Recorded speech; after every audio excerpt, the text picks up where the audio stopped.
Hello दोस्तों, आपका स्वागत है हमारे चैनल में। आज का जो टॉपिक है उसका नाम है निप्पल डिस्चार्ज। निप्पल डिस्चार्ज के कितने टाइप होते हैं? निप्पल डिस्चार्ज होता क्या है?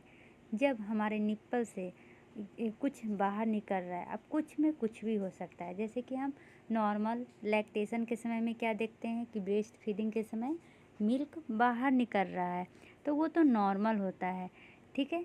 दूसरा, मिल्क कब निकलता है? जब हार्मोन रिलेटेड कॉज हो तो, या ग्लैक्टोरिया।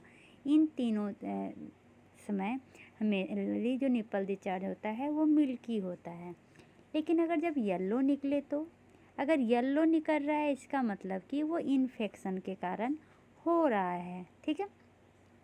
और अगर ग्रीनिश, ब्लैकिश, पुलटेशियस निप्पल डिस्चार्ज हो तो वो फाइब्रोसिस्टिक डिजीज या डक्ट इक्टेसिया, इसका जो मोस्ट कॉमन होता है ना ग्रीन के लिए, वो होता है डक्ट इक्टेसिया के कारण होता है, ठीक है।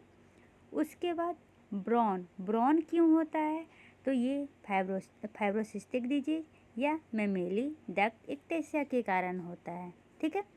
ब्लडी निप्पल डिस्चार्ज कब होगा? तो इसका जो मोस्ट कॉमन कॉज है वो है डक्टल पेपिलियोमा। क्या है? डक्टल पेपिलियोमा, जिसको इंट्राडक्टल पेपिलियोमा भी कहा जाता है। और भी क्या हो सकता है?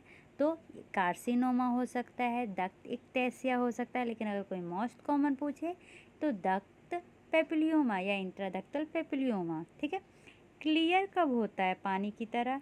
तो मेमेली डक्ट इक्टेसिया में। एक और है जिसको हम कहते हैं serous nipple discharge. Serous nipple discharge कब होता है? तो मोस्ट कॉमन उसका है फाइब्रोसिस्टिक डिजीज में, ठीक है। और कार्सिनोमा और डक्ट इक्टेसिया तो होता ही है, ठीक है। अब इसमें हम इसका ट्रीटमेंट कैसे करेंगे? तो उससे पहले हम समझ लेते हैं जो टर्म बताया डक्ट पेपिलियोमा, इसका क्या मतलब है। इसमें जो होगा ना, सिंगल स्मूथ इंट्रालुमिनल फीलिंग डिफेक्ट होगा।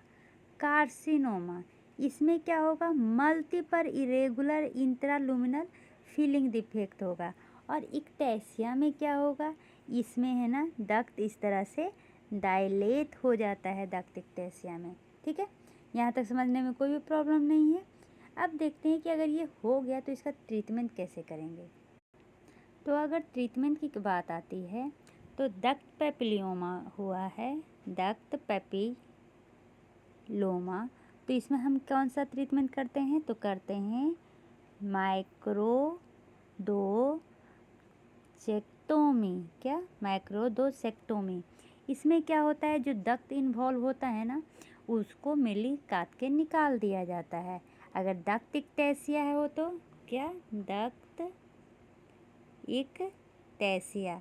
अगर डक्ट इक्टेसिया रहा तो इसमें हम करेंगे हेड फील्ड ऑपरेशन। इसमें क्या होता है? कोनिकल एक्सीजन होता है, जो डक्ट इन्वॉल्व होता है उसका कोनिकल एक्सीजन किया जाता है, मतलब कोनिकल पार्ट काट के निकाल दिया जाता है, ठीक है।